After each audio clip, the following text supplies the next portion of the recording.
나이가 어떻게 된다고? 유소년 축구팀에서 뛰려면 나이를 줄여야겠네. 서류를 위조하려면 이 정도의 금액은 준비해야 돼. 이건 대체 무슨 소리일까요? 여기 말도 안 되는 뇌물을 요구하는 중국 공산당원과 이를 자연스럽게 수긍하는 사람들이 모여 회의를 하고 있습니다. 대체 무슨 일이 벌어지고 있는 걸까요? 사랑하는 한국인 여러분, 우선 이 영상을 더 많은 분들이 시청할 수 있도록 구독과 좋아요 버튼 꼭 부탁드립니다. 영상 제작을 하는 저에게 큰 힘이 됩니다. 안녕하세요. 저는 뉴욕타임즈 기자 알리시아 킴입니다. 저는 한국을 사랑하는 사람 중 하나로 여러분께 꼭 알려드리고 싶은 사실이 있어 사연을 보내게 되었어요. 중국이 엄청난 인구를 가지고 있음에도 왜 축구는 매번 꼴등인지, 중국 사람들이 축구를 어떻게 바라보는지에 대해 말씀드리고 싶었거든요. 그리고 여성들의 생리 주기까지 체크하는 어이없는 사생활 침해 문제에 대해서도 꼭 알려드리고 싶었어요. 저는 뉴욕타임즈에서 주로 국제 분야를 담당하며 세계 각국의 정치, 경제, 사회 이슈를 취재하고 있습니다. 특히 아시아 지역에 많은 관심을 두고 있는데 최근에는 축구에 대한 흥미가 점점 커지고 있습니다. 얼마 전 친구와 함께 축구 경기를 보던 중 이 관심은 더욱 깊어졌어요. 그날 우리는 손흥민이 출전한 경기에서 한국 대표팀이 멋지게 골을 넣는 장면을 보며 큰 감동을 받았습니다. 경기 중 내내 선수들의 빠르고 정확한 움직임에 놀랐고 한국 축구가 어떻게 이렇게 발전할 수 있었는지에 대해 이야기를 나누게 되었죠. 그러던 중 자연스럽게 중국 축구 이야기가 나왔습니다. 중국은 그 엄청난 인구와 경제력에 비해 왜 이렇게 축구를 못하는 걸까요? 축구에 진심인 중국 사람들은 수없이 많고 정부 또한 엄청난 투자를 하고 있는데 말이죠. 이 의문은 저뿐만 아니라 많은 중국인들의 고민이기도 합니다. 중국에서는 축구 경기를 치르는 날에는 14억 중국인민들의 분노가 폭발한다고 하는데요. 그 이유는 단순히 선수들이 못해서가 아니었죠. 저는 그 답을 알아보기 위해 현장에 나섰습니다. 베이징에 도착하자마자 저는 중국 축구가 왜 이런 상황에 처해 있는지 어렴풋이 느낄 수 있었지요. 막대한 경제력과 인구에도 불구하고 거리에서는 축구에 대한 열정을 찾아볼 수 없었어요. 공원에서도 축구를 하는 사람들이 거의 없었고 그러다 보니 축구 시설조차 관리가 제대로 되어 있지 않았습니다. 특히 현지의 축구 클럽을 방문했을 때 저는 큰 충격을 받았습니다. 시설은 낡아 있었고 유소년 선수들을 위한 훈련 프로그램도 운영되지 않는 것처럼 보였습니다. 감독들이 아이들을 지도하려고 해도 구조적인 문제에 발목이 잡혀 있었지요. 부모들이 자녀를 축구 선수로 키우는 것을 반대하는 분위기가 강하게 느껴졌습니다. 축구가 아닌 다른 길을 권하는 이유는 명백했습니다. 축구계의 부정부패와 승부 조작에 대한 불신이 깊이 뿌리내려 있었기 때문입니다. 지금부터 그 내용을 자세히 들여다볼게요. 중국은 왜 축구를 못하냐? 그에 대한 대답은 사람이 없기 때문입니다. 이게 무슨 엉뚱한 소리인가 싶죠? 14억 인구라고 해놓고 사람이 없다니? 라고 생각하실 거예요. 정확히 말씀드리자면 축구를 하는 유소년들이 없다는 뜻입니다. 축구 강국들을 보면 그들이 세계 무대에서 성공하는 이유는 단순히 인구나 경제력 때문이 아니에요. 그들은 축구의 뿌리가 되는 선수들을 어린 시절부터 발굴하고 양성하고 있습니다. 예를 들어 잉글랜드에는 약 800만 명의 유소년 축구 선수가 등록되어 있고 전차군단이라고 불리는 독일에는 650만 명, 스페인에는 350만 명의 유소년 축구 선수가 있습니다. 이 숫자들은 축구 강국으로 자리 잡을 수 있는 원동력이 되는 것이죠. 아시아 쪽은 어떨까요? 정말 분하고 아쉽게도 일본이 1위입니다. 일본은 유소년 축구 선수 110만인데요. 어마어마하죠? 하지만 그에 비해 한국은 약 2만 5천 명으로 턱없이 적습니다. 앞으로 대한민국의 미래를 그려보면 너무 아쉬운 대목이긴 한데요. 그러나 흥미로운 점은 한국의 축구는 국제 경기에 나가면 전혀 밀리지 않는다는 사실입니다. 정말 대단하지 않나요? 한국은 자원이 많지 않아도 그 한계를 뛰어넘어 손흥민, 박지성, 이강인 같은 세계적인 선수들을 배출해내었습니다. 그리고 국제 무대에서 자랑스럽게 싸우고 있습니다. 이는 한국만의 특별한 축구 시스템이 얼마나 잘 운영되고 있는지를 증명하는 것이죠. 이제 중국의 상황을 살펴보겠습니다. 중국은 14억이라는 거대한 인구를 가지고 있지만 유소년 축구 선수의 수는 고작 1만 명도 채 되지 않습니다. 한국보다도 적은 인원이지요. 이는 축구 강국들과 비교했을 때 너무너무 적은 숫자입니다. 인구는 많아도 그에 비해 축구를 하는 아이들이 턱없이 부족한 것입니다. 조금씩 인원이 늘고 있다고는 하지만 시진핑 주석에게 잘 보이기 위한 거짓 통계라는 말도 있습니다. 시진핑이 굉장한 축구광이거든요.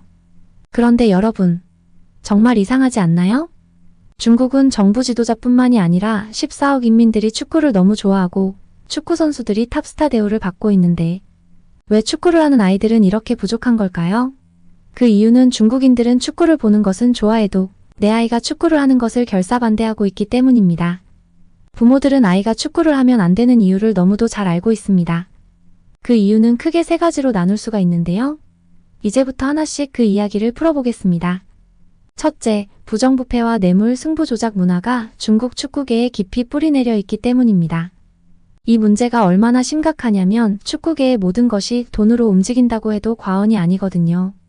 중국에서 축구 감독이 되려면 필요한 것이 무엇인지 아시나요? 바로 뇌물입니다. 200만 위안, 한국 돈으로 약 3억 6천만 원을 축구협회에 줘야만 그 자리를 얻을 수 있다고 하죠. 그 외에 들어가는 뒷돈도 어마어마하겠지요? 중국은 실력이 중요한 것이 아니라 누가 더 많은 돈을 바치느냐에 따라 기회가 주어지는 거예요.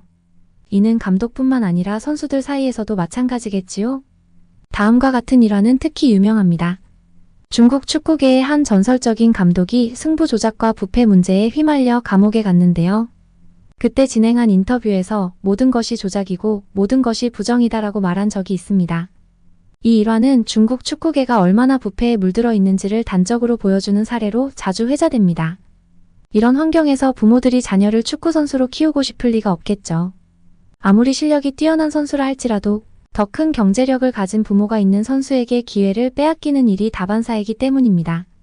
부패한 구조 속에서는 실력보다 돈과 인맥이 더 중요해지고 이로 인해 많은 유망한 선수들이 제대로 성장할 기회를 얻지 못하고 있습니다. 경제력이 있는 부모라도 마찬가지겠지요? 아무리 실력이 좋으면 뭐하나요? 뇌물 스캔들이나 승부 조작에 휘말려 언제든 감옥에 갈 위험이 있는 것이 현실이랍니다. 중국 사람들은 이 상황을 너무나도 잘 알고 있습니다.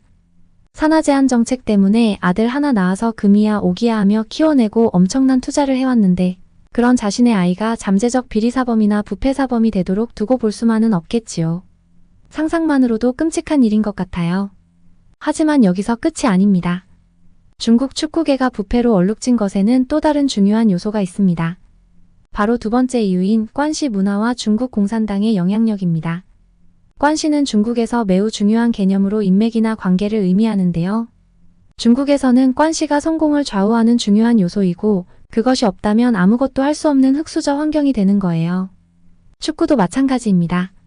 아는 사람이 있어야만 시합에 출전할 수 있고 그렇지 않으면 평생 벤치에서 후보 선수로 남아 주전자만 날라야 할 가능성이 큽니다.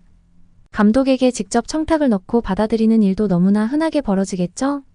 예상하셨다시피 감독들은 이런 청탁을 당연히 받아들이고 그 결과로 실력 있는 선수가 배제되거나 불공정한 선발이 이루어집니다. 더 심각한 문제는 중국 공산당의 영향력입니다. 공산당은 중국 사회 어디에도 그 영향력을 미치지 않는 곳이 없거든요. 공산당 간부의 말은 법과도 같으며 축구계 역시 예외가 아닙니다. 공산당 간부가 특정 선수를 출전시키라고 요구하면 그 요구는 무조건 따라야 해요. 만약 이를 거부하면 감독은 목이 달아날 수도 있는 거죠. 체중이 120kg에 달하는 축구 선수 보신 적 있으신가요? 축구는 날렵함이 생명인데 공산당 간부의 입김이 작용하면 120kg 거구도 주전으로 출전하게 되는 웃지 못할 상황이 벌어지기도 합니다. 이 거구의 선수가 운동장을 쿵쾅거리며 달리고 숨을 헐떡이는 짤도 엄청 돌아다녔었죠.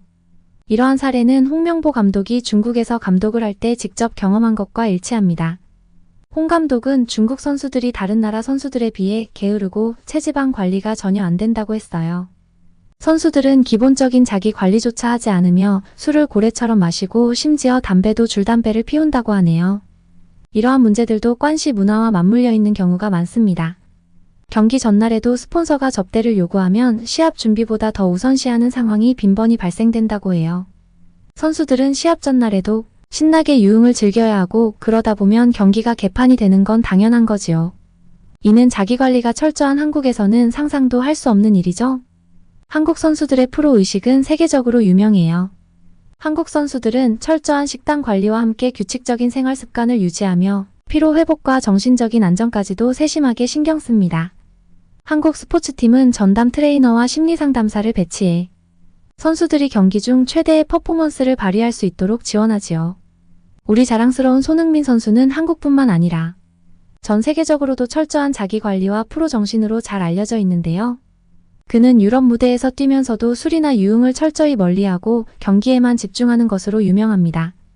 인터뷰에서 손흥민은 내 인생에 가장 중요한 것은 축구다. 축구 외에 다른 것들은 나에게 의미가 없다라고 말했을 정도로 자신의 경력과 경기력에 대한 책임감을 명확히 표현했었지요. 중국은 정말 어이없는 일이 자주 발생되는데요. 바로 유소년 선수들이 나이를 속이는 경우가 많다는 것입니다. 선수들의 3분의 2가 나이를 어린 척 속인다는 이야기가 있을 정도로 나이 조작이 만연해 있습니다. 유소년 축구에서는 한 살 차이만으로도 피지컬과 힘에서 큰 차이가 나는데요. 어린 척 나이를 속여 어린 선수들과 경합을 벌이는 거죠. 이렇게 하려면 공문서 조작이 필수인데 관시나 공산당의 힘을 빌리고 있다는 것은 쉽게 짐작할 수 있으시겠지요? 일반인 자녀는 도무지 엄두조차 낼 수 없는 일인 거예요. 2019년에 발생한 마르첼로 리피 감독의 사임 사건 혹시 기억나시나요? 이 사건은 전 세계 언론에서 다뤄졌고 중국 축구의 문제점을 국제적인 화제로 만들었습니다. 마르첼로 리피는 이탈리아 축구의 전설적인 감독으로 2006년 이탈리아를 월드컵 우승으로 이끈 명장입니다. 그는 2016년 중국 축구 국가대표팀 감독으로 부임했을 때 중국 축구 팬들뿐만 아니라 전 세계적으로도 큰 기대를 모았었는데요. 하지만 2019년 리피 감독은 중국 대표팀이 월드컵 예선에서 시리아에 2대1로 패배한 직후 사임을 발표했습니다. 그때 그의 사임 발표는 단순히 패배에 대한 책임을 지겠다는 것이 아니라 중국 축구 내 부정부패와 비효율적인 시스템에 대한 좌절을 드러낸 것으로 해석되었습니다. 리피 감독은 사임 발표에서 나는 고액의 연봉을 받고 있지만 선수들이 제대로 싸우지 않는다면 아무 의미가 없다라고 전하며 강력히 비판했습니다. 이는 중국 축구의 승부 조작, 부패, 선수들의 태만함 등이 중국 축구의 근본적인 문제로 작용하고 있다는 것을 암시한 발언으로 해석되었습니다. 이 사건은 중국 내 축구 팬들 사이에서 엄청난 분노를 일으켰고 웨이보와 같은 중국의 SNS를 통해 크게 퍼져나갔습니다. 팬들은 리피 같은 명장도 중국 축구의 문제를 해결하지 못했다면 더 이상 희망이 없다는 반응을 보였고 정부와 축구협회를 강하게 비판하고 좌절했었죠. 결국 이러한 문제들은 탤런트 코드의 부재로 이어집니다. 탤런트 코드란 한 국가가 스포츠에서 특출난 스타들을 배출함으로써 해당 지역과 나라의 새로운 스포츠 열풍을 불러일으키고 이를 통해 선순환 구조를 형성하는 것을 말합니다. 이 스타 플레이어들은 자연스럽게 롤 모델이 되어 다음 세대의 선수들이 그들의 발자취를 따라가게 만드는데요. 이 과정에서 스포츠 문화가 성장하고 지속적인 성과를 이루는 것입니다. 예를 들어 브라질에서는 축구가 단순한 스포츠가 아니라 그 나라의 문화와 깊이 얽혀 있습니다. 브라질의 많은 남자아이들은 어릴 때부터 자연스럽게 축구를 접하며 자라게 되죠. 길거리나 학교 운동장에서 친구들과 공을 차는 것이 일상이기 때문에 축구는 그들의 삶에서 떼려야 뗄 수 없는 존재입니다. 특히 펠레나 네이마르 같은 세계적인 선수들의 경기를 보면서 꿈을 키워나가는 경우가 많습니다. 이런 선수들은 단순히 축구 기술만을 보여주는 것이 아니라 그 나라의 자부심을 상징하는 인물이기도 합니다. 브라질 아이들은 그들의 플레이를 보며 나도 저렇게 될 수 있다는 희망을 품고 어릴 적부터 축구 선수를 꿈꾸며 자신만의 길을 걷게 됩니다. 또 다른 예로 브라질의 여자아이들은 지젤 번천 같은 세계적인 모델을 보며 자랍니다. 지젤 번천은 단순한 패션 아이콘을 넘어 세계적인 영향력을 발휘하며 브라질을 대표하는 얼굴이 되었습니다. 그녀의 성공 스토리는 많은 소녀들에게 큰 영감을 주며 패션계에서 꿈을 이루고자 하는 아이들에게 희망을 심어주었습니다.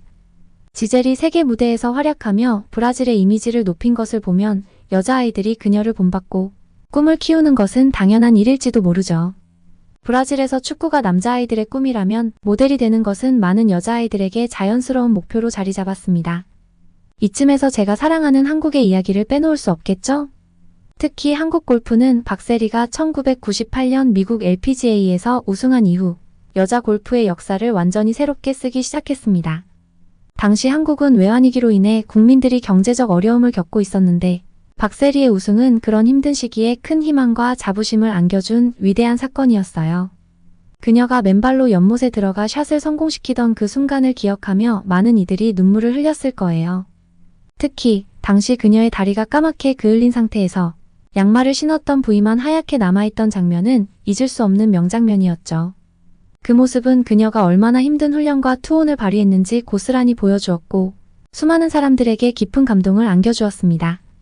그녀의 투혼과 결단력은 골프 역사에 남을 명장면으로 기록되었고 해외에서도 박세리를 향한 엄청난 환호가 이어졌지요. 미국의 주요 스포츠 매체들은 그녀의 승리를 위대한 승리로 묘사하며 앞다투어 기사를 내보냈고 박세리의 이름은 단숨에 세계적인 스타로 떠올랐습니다. 골프 팬들은 물론이고 스포츠를 잘 모르는 사람들까지도 그녀의 도전을 응원했었죠. 그 이후로 수많은 한국 선수들이 박세리의 발자취를 따랐고 한국은 현재 여자 골프에서 세계 최강국으로 자리 잡게 되었습니다. 한 명의 스타 플레이어가 스포츠의 흐름을 바꾸고 더 많은 재능 있는 선수들을 탄생시키는 선순환 구조가 만들어진 것입니다. 그뿐만이 아니죠. 한국은 다양한 스포츠 분야에서 세계적인 스타를 배출하며 국제 무대에서 점점 더 강력한 존재감을 드러냈습니다. 훌륭한 선수들이 너무나 많지만 그 중에서도 빼놓을 수 없는 두 명의 선수는 김연아와 박태환입니다. 김연아는 한국 피겨스케이팅의 역사를 완전히 새로 쓴 선수로 그녀의 활약은 박세리의 성공만큼이나 세계적으로 큰 주목을 받았습니다. 김연아는 2010년 밴쿠버 동계 올림픽에서 금메달을 차지하며 피겨스케이팅 역사상 가장 높은 점수를 기록했습니다. 그녀의 우아한 연기와 압도적인 실력은 전 세계 관중들에게 감동을 주었고 대한민국이 피겨스케이팅 강국으로 자리매김하는 데 큰 역할을 했습니다. 이 당시에 일본의 아사다마오는 김연아 선수의 압도적인 기량 앞에서 집중하지 못하고 실수를 연발하며 결국 금메달을 내주게 되었지요. 해외 언론에서는 김연아를 피겨의 여왕으로 극찬하며 전 세계에 환호와 감동을 전했습니다. 김연아는 피겨스케이팅이라는 비인기 종목에서 그 어떤 지원이나 관심도 없이 홀로 길을 개척해야 했어요. 어린 시절부터 불안정한 훈련 환경과 부족한 재정적 지원 속에서 그녀는 오직 자신의 노력과 의지로 실력을 쌓아 올렸습니다. 훈련장도 제대로 확보되지 않은 상황에서 해외로 나가 훈련을 해야 했고 그녀의 가족 또한 그녀의 꿈을 이루기 위해 많은 희생을 감수했습니다. 또한 그녀는 선수 생활 내내 심각한 허리 부상에도 불구하고 이를 이겨내며 세계 정상에 오르기까지 끊임없이 도전했습니다. 2010년 밴쿠버 올림픽에서의 금메달은 단순한 승리가 아니라 김연아가 자신과의 싸움에서 이겨내고 이룩한 극복의 결과물이라 할 수 있습니다. 박태환 역시 수많은 어려움을 극복하며 성공을 이룬 대표적인 선수이지요. 한국은 사실 수영과는 거리가 먼 나라였고 그에게는 지원과 관심이 거의 없는 환경에서 혼자 훈련을 해야 했습니다. 그럼에도 한국 수영계에서 기적의 존재가 되었지요. 베이징 올림픽에서의 금메달은 전 세계 수영 팬들에게 큰 충격을 주었고 그의 이름은 세계 수영사에 길이 남을 역사를 썼습니다. 그의 성과 역시 해외 언론에서 크게 보도되며 한국 스포츠의 위상을 높이는 계기가 되었지요. 하지만 중국 축구에는 이러한 탤런트 코드가 부족합니다. 보고 배울 만한 스타가 없는데 당연한 일인 거겠지요? 중국이 월드컵 중계권을 포기한 것도 알고 계시죠? 표면적으로는 중계권 비용이 비싸다라는 이유를 내세웠지만 그 이면에는 국민들의 정서적 반발을 고려한 의도가 숨어 있습니다. 중국 축구 대표팀이 월드컵 무대에서 계속해서 부진한 성적을 보이는 상황에서 경기를 생중계하는 것이 오히려 국민들에게 화병을 유발할 수 있다는 우려 때문이었죠. 인민들을 통제해야 하는 정부 입장에서는 최대한 리스크를 줄이고 싶었겠지요. 축구는 국민들이 열광하는 스포츠이지만 기대를 저버리는 경기는 실망을 넘어서 분노로 이어지고 있는 것이 현실입니다. 그런데 참 이상하지 않나요? 이렇게 분노하면서도 중국 축구는 여전히 인기가 많습니다. 왜 그런지 아세요? 축구가 인기 있는 숨겨진 비결은 베팅 때문입니다. 중국 내에서는 축구 경기를 보는 것만큼이나 경기에 대한 도박이 큰 인기를 끌고 있어요. 베팅액이 말도 안 되는 천문학적인 금액이라고 하는데요. 축구 경기가 거대한 금액이 오가는 탐욕의 장으로 변질된 것이죠. 축구 베팅은 사람들에게 큰 돈을 벌 수 있다는 환상을 심어주고 사람들은 더 많은 돈을 걸어 한탕 벌자는 욕심에 사로잡혀 있다고 해요. 경기에 대한 응원과 열정이 탐욕적인 베팅으로 옮겨가고 축구 자체가 도박의 도구로 전락하는 상황이 벌어지고 있는 것이죠. 중국 축구 선수들이 탑스타 대우를 받기 시작한 것은 시진핑 주석이 등장했을 때부터였는데요. 그는 축구에 대한 열정을 드러내며 중국을 축구 강국으로 만들겠다는 목표를 세웠습니다. 그 결과 축구 선수들은 엄청난 연봉과 탑스타급 대우를 받았지만 중국의 경제 위기와 연봉 상한제가 도입되면서 그 대우는 점차 감소했습니다. 그럼에도 불구하고 축구 선수들은 여전히 일반인보다 훨씬 높은 연봉을 받는 것이 사실이지만 앞서 언급한 부정부패, 관시 문화가 만연한데 누가 축구를 하려 할까요? 그걸 아는데도 하려는 바보가 있을까요? 그리고 저는 이번 취재를 하면서 감사함을 느꼈습니다. 제가 중국에서 태어나지 않은 게 참 다행인 것 같아요. 중국은 참 답이 없는 나라구나라는 생각이 드는데 그 외에도 어이없는 또 다른 문제가 있었답니다. 중국 정부가 출산율을 높이기 위한 정책을 시행하면서 그 과정에서 심각한 문제들이 발생하고 있는데요.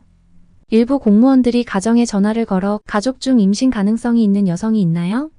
하고 묻거나 더 나아가 최근 생리 주기는 언제였나요? 하면서 지극히 개인적인 질문을 던진다고 합니다. 이러한 질문들은 여성들의 개인적인 건강 정보를 무례하게 캐묻는 것으로 사람들에게 큰 불쾌감을 주고 있습니다. 이런 방식은 사생활 침해 문제를 일으키고 있죠. 특히 생리 주기와 같은 질문은 개인적인 의료 정보로 여겨져야 할 부분인데 국가의 출산 장려 정책의 일환으로 강압적인 방식이 진행되고 있는 것입니다. 만약 한국에서 이런 일이 발생했다면 가만히 있지 않았을 겁니다. 한국 사람들은 자의식이 강하고 자신의 권리에 대해 매우 주체적인 사람들이기 때문에 사생활 침해나 무례한 질문에 절대 참지 않았을 거예요. 특히 개인의 건강 정보를 무리하게 묻는 상황에서는 국민들이 강력하게 목소리를 내고 항의했을 가능성이 100%입니다. 한국은 이러한 부당한 대우에 대해 묵과하지 않는 민족이죠. 베이징 위민구에서는 출산율을 높이기 위한 캠페인이 본격화되었는데요. 이를 위해 500명의 전담팀이 구성되었으며 이 팀은 가임 여성들의 집을 방문하거나 전화를 걸어 임신 계획 등에 대한 질문을 하고 있습니다. 많은 여성들은 정부의 지나친 개입이라고 판단하고 있습니다. 이뿐만 아니라 지역 공원에는 임신과 출산을 떠올리게 하는 작품들이 설치되었습니다. 특히 돌 조각으로 만들어진 태아의 성장 과정을 10달에 걸쳐 표현한 작품이나 새 아이를 부모가 데리고 즐겁게 웃고 있는 형상의 조형물이 대표적입니다. 이러한 작품들은 출산과 육아의 중요성을 시각적으로 강조하는 역할을 하며 부모들이 아이를 많이 낳도록 주입하자는 의도로 설치되었습니다. 하지만 이러한 캠페인은 정부가 아이를 낳을지 여부를 감시하고 있다는 느낌마저 주고 있습니다. 또한 혼전 건강검진을 무료로 제공하면서 건강검진 후에는 비타민을 나눠주거나 엽산을 복용하라고 권유를 한다고 해요. 엽산은 임신 계획이 있는 부부에게는 임신 3개월 전부터 섭취하라는 권고가 있는데요. 중국은 마치 이 과정에서 언제든 출산할 준비를 해야 한다는 압박을 주는 것 같습니다. 정부의 표면적 메시지는 건강을 챙기라는 것이지만 그 이면에는 출산을 위한 몸을 빨리 준비해서 아이를 낳으라는 강요가 숨어 있는 것이지요. 게다가 임신을 등록하면 고유식별 코드가 부여되어 정부가 추적할 수 있다는 점은 많은 사람들에게 불안감을 주고 있습니다. 등록 후에는 임신 기간 내내 추적을 받게 되는 상황인데 이로 인해 여성들은 자신의 임신과 출산이 정부에 의해 감시당하는 느낌을 받게 됩니다. 심지어 출산 후 집까지 찾아와 아이의 사진을 찍어갔다는 경우도 있는데요. 이런 분위기는 너무 소름 끼치지 않나요? 이 내용을 취재하던 저조차도 이 상황이 질릴 정도였어요. 이건 심각한 인권 침해이거든요. 출산 장려 정책이 지나치게 부담스럽고 강압적으로 진행되고 있다는 것입니다. 그나마 중국 정부가 제공하는 금전적 지원 덕분에 많은 사람들이 이러한 간섭을 참아내고 있는 상황인 것 같아요. 사실 저출산은 중국만의 문제가 아니라 세계적인 추세이기도 하지만 중국의 경우 과거 시행되었던 산하 제한 정책이 저출산의 주요 원인 중 하나로 분석되고 있는데요. 중국 정부는 1979년 1명 이상의 자녀를 낳으면 벌금을 부과하거나 심지어 낙태를 강요하는 극단적인 조치를 취했습니다. 그들은 어린 시절부터 정부의 감시와 통제 속에서 자라났지요. 많은 아이들이 자신의 존재가 당국에 걸릴까 두려워하며 성장했습니다. 이모를 엄마라고 부르는 아이들도 많았죠. 출생신고를 피하기 위해 가족들은 서로 역할을 바꾸어야 했고 이는 가족 구성원들에게도 큰 스트레스로 작용했습니다. 부득이 동생이 태어나는 상황이 되면 아이들은 늘 불안과 두려움에 떨었죠. 이들이 출산에 대해 부정적인 감정을 갖게 된 것은 당연한 결과인 것 같아요. 출산이 기쁨이 아닌 불안의 상징이 되었던 것입니다. 이러한 경험들은 출산에 대한 부담을 키우고 성인이 된 지금도 많은 이들이 출산을 꺼리는 이유 중 하나가 되고 있습니다. 게다가 중국 사회에는 오랫동안 남아선호 사상이 깊이 자리 잡고 있었는데요. 아들을 낳아야 한다는 압박 속에서 많은 딸들이 낙태의 대상이 되었고 그 결과 출산 가능한 여성, 즉 예비 엄마의 수가 극도로 줄어들었습니다. 이는 현재 중국이 직면한 심각한 인구 구조 문제로 이어지고 있고 이로 인해 출산율이 더욱 하락하는 악순환이 계속되고 있는 것입니다. 출산에 대한 두려움과 불신을 해소하고 여성들이 스스로 결정을 내릴 수 있는 환경을 조성하는 것이 중요해 보이는데요. 중국은 여전히 강압적인 분위기로 접근하고 있어서 오히려 부정적인 감정을 키우고 있는 것 같아요. 한국의 자유롭고 편안한 분위기가 그리워지네요.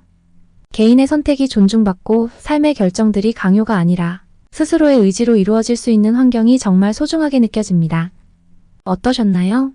저는 노답 중국에 대한 이야기를 들려드리면서 한국이 그리워진 사람이랍니다. 지금 바로 구독과 좋아요 버튼을 눌러주세요. 다음에 더 좋은 이야기로 찾아뵙겠습니다. 여러분의 소중한 응원과 댓글은 큰 힘이 됩니다. 감사합니다.